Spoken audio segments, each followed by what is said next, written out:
অসহায় মানুষ দেখেছেন? এই মুহূর্তে হচ্ছে আমি সেরকম একজন অসহায়, কারণ গাড়ি বিক্রি করেছি, মানে কথা হয়েছে গাড়ি দেওয়ার জন্য আসছি, কিন্তু গাড়ির কাগজ ভুলে বাসায় চলে আসছি।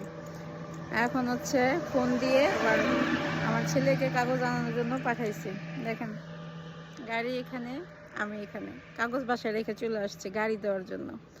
তো মেন্টাল হেলথ মানুষের কতটা খারাপ হইলে এই আমার মতো বর্তমানে আমার মতো এরকম একটা বোকা কাজ করতে পারে।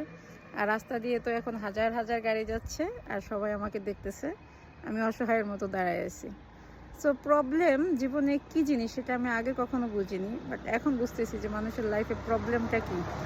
বাস্তবতা অনেক কিছু শেখাচ্ছে আমাকে, আমি অনেক কিছু শিখতে পারছি। এটা হচ্ছে বাহাদুরপুর মসজিদ সংলগ্ন রাস্তাটা,